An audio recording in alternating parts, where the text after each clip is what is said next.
ാണ് ഇന്ന് റിപ്പോർട്ട് പുറത്തുവിടാൻ തീരുമാനിച്ചിരിക്കുന്നത് എന്നാണ് മന്ത്രി സജി ചെറിയാൻ പറഞ്ഞത്. 2:30-ക്കാണ് സാംസ്കാരിക വകുപ്പ് ഈ റിപ്പോർട്ട് പുറത്തുവിടുന്നത്.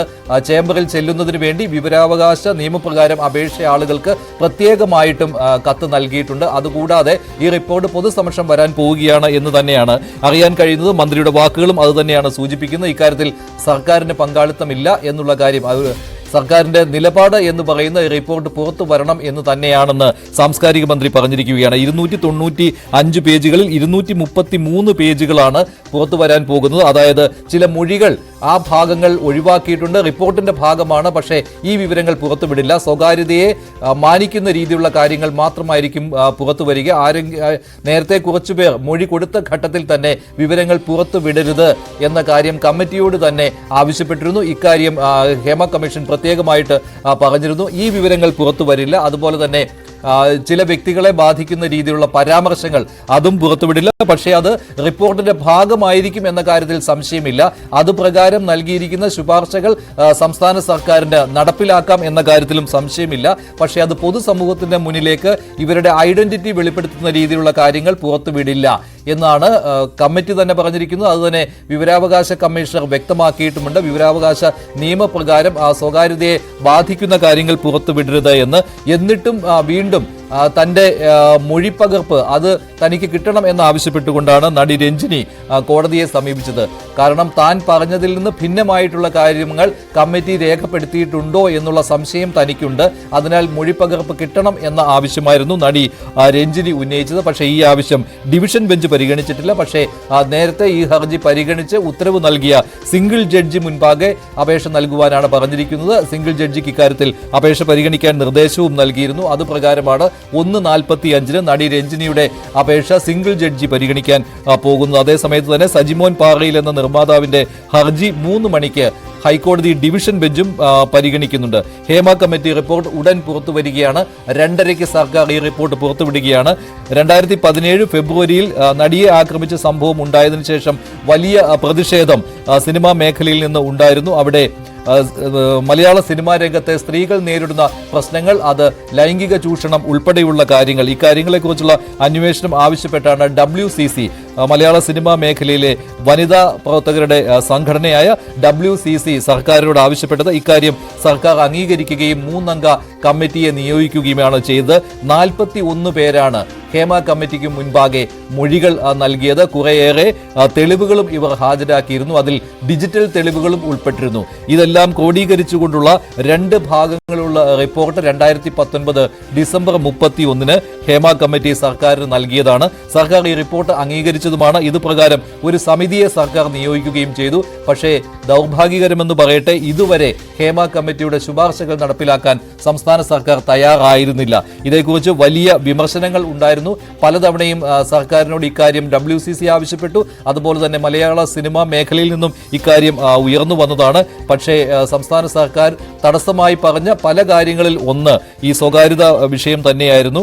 പക്ഷേ ഒടുവിൽ വിവരാവകാശ നിയമപ്രകാരം റിപ്പോർട്ട് പുറത്തുവിടണം എന്ന ആവശ്യം വന്നപ്പോഴാണ് ഇത്തരത്തിൽ വിവരാവകാശ കമ്മീഷണറുടെ നിർദ്ദേശം വന്നത്, സർക്കാരിനോട് ആവശ്യപ്പെടുകയും ചെയ്തത്. അതിലാണ് ചില ഭാഗങ്ങൾ, ചില പാരഗ്രാഫുകൾ ഒഴിവാക്കിക്കൊണ്ട് ഹേമ കമ്മിറ്റി റിപ്പോർട്ട് പുറത്തുവിടുന്നതിന് വേണ്ടിയുള്ള നിർദ്ദേശം സർക്കാരിന് കിട്ടിയത്. പക്ഷേ തുടർന്ന് നിയമ പോരാട്ടങ്ങൾ 1 മാസത്തോളം തുടർന്നു. ഇപ്പോൾ അതിനും അവസാനം കുറിച്ചിരിക്കുകയാണ്. പക്ഷേ ഒരു തടസ്സ ഹർജിയും ഒരു അപ്പീലും ഇപ്പോൾ ഹൈക്കോടതിയുടെ പരിഗണനയ്ക്കുണ്ട്. പക്ഷേ ഇക്കാര്യത്തിൽ സർക്കാരിന് ഒരു ഒളിച്ചുകളിയുമില്ല എന്ന് സാംസ്കാരിക മന്ത്രി സജി ചെറിയാൻ പറഞ്ഞിരിക്കുകയാണ്. നിർദ്ദേശങ്ങൾ സർക്കാർ നടപ്പാക്കാൻ പോവുകയാണ്.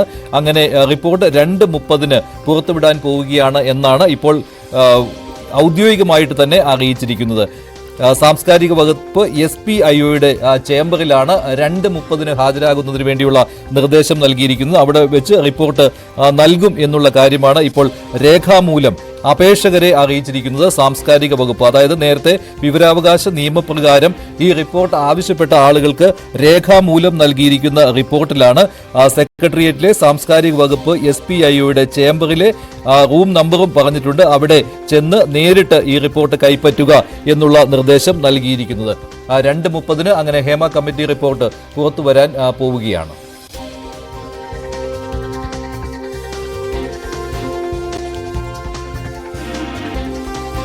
അല്പസമയത്തിനുള്ളിൽ നടി രഞ്ജിനി മാധ്യമങ്ങളെ കാണുവാനുള്ള സാധ്യതയുണ്ട്. അവർ തന്റെ നിലപാട് എന്താണെന്ന് പറയും. നിയമ പോരാട്ടം തുടങ്ങുമെന്ന് അല്പം മുമ്പ് അവർ പറഞ്ഞിരുന്നു. അതുകൊണ്ട് തന്നെയാണ് സിംഗിൾ ജഡ്ജിക്ക് മുൻപാകെ വീണ്ടും ഈ തടസ്സവാദവുമായി അവർ പോകുന്നതും. എന്തായാലും കാത്തിരിക്കുകയാണ്. ഹേമ കമ്മിറ്റി റിപ്പോർട്ടിൽ എന്തൊക്കെയുണ്ട്, എന്തെല്ലാം നിർദ്ദേശങ്ങളാണ് ഹേമ കമ്മിറ്റി നൽകിയിരുന്നത്. ഇത്രയും വിപുലമായ ഒരു പഠനം, 1 കോടി രൂപയിലേറെ മുടക്കിയാണ് ഇങ്ങനെയൊരു പഠനം നടത്തിയത്. ഈ പഠനത്തിൽ അവർ എന്തൊക്കെ കാര്യങ്ങളാണ് സർക്കാരിന്റെ മുന്നിൽ വെച്ചിരിക്കുന്നത്, ഇതേക്കുറിച്ചുള്ള ഒരുപാട് അഭ്യൂഹങ്ങൾ പരന്നതാണ്. നിരവധി പ്രമുഖരുടെ പേരുകൾ ഈ റിപ്പോർട്ടിൽ ഉണ്ട് എന്ന രീതിയിലുള്ള അഭ്യൂഹങ്ങൾ പരന്നിരുന്നു. അതുകൊണ്ടാണ് സിനിമാ മേഖലയിൽ നിന്ന് ഇങ്ങനെയൊരു ഭയം ഉയർന്നു വന്നതെന്നും തടസ്സവാദങ്ങൾ വന്നതെന്നും ഉള്ള വിമർശനങ്ങൾ ഉയർന്നിരുന്നു. പക്ഷേ ഇപ്പോൾ ആ ഒരു ആകാംക്ഷയ്ക്ക് വിരാമമാവുകയാണ്.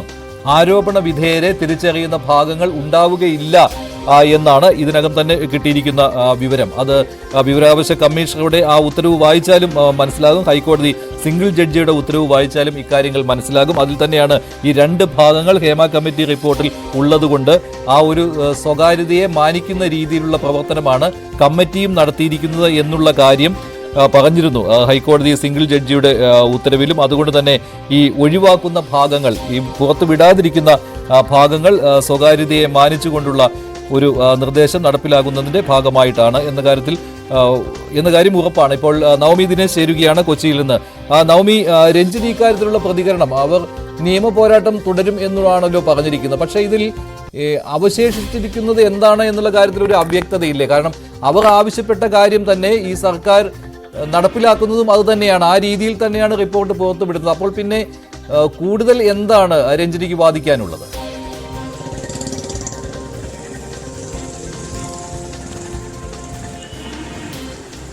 അത് തന്നെയാണ് മഞ്ജുഷ തുടക്കം മുതൽ ആവർത്തിക്കുന്നത്. സജിമോൻ പാറയിലിന്റെ ഹർജി പരിഗണിക്കുന്ന വേളയിൽ വിശദമായിട്ടുള്ള ഒരു വാദം സിംഗിൾ ബെഞ്ച് കേട്ടിരുന്നു. ഈ വാദങ്ങൾക്കൊടുവിലാണ് സജിമോൻ പാറയിൽ ഉന്നയിക്കുന്ന ആശങ്ക അത് നിലനിൽക്കുന്നതല്ല. കാരണം ഈ റിപ്പോർട്ടിൽ ആദ്യം തന്നെ ഈ റിപ്പോർട്ട് പുറത്തുവിടുന്ന സമയത്ത് തന്നെ വിവരാവകാശം വിവരാവകാശത്തിൽ നിന്ന് വ്യക്തമാക്കിയിരുന്നു. അതായത് ഈ റിപ്പോർട്ടിൽ പറയുന്ന അല്ലെങ്കിൽ ഈ വ്യക്തികൾ ഉന്നയിക്കുന്ന ആശങ്ക അത് പൂർണ്ണമായും ഒഴിവാക്കിക്കൊണ്ട് ഏതെങ്കിലും വ്യക്തികളുടെ പേരോ അല്ലെങ്കിൽ അവർക്കെതിരായിട്ടുള്ള ആരോപണങ്ങളോ തെളിവുകളോ ഒന്നും തന്നെ ഈ റിപ്പോർട്ടിൽ പരാമർശിക്കുന്നില്ല. അത് ഒഴിവാക്കി, ഈ പേജുകൾ ഒഴിവാക്കിക്കൊണ്ട് തന്നെ 233 പേജുള്ള ഈ റിപ്പോർട്ട് പുറത്തിറക്കുമെന്ന് ആദ്യം തന്നെ സർക്കാർ കോടതിയിൽ വ്യക്തമാക്കിയിരുന്നു.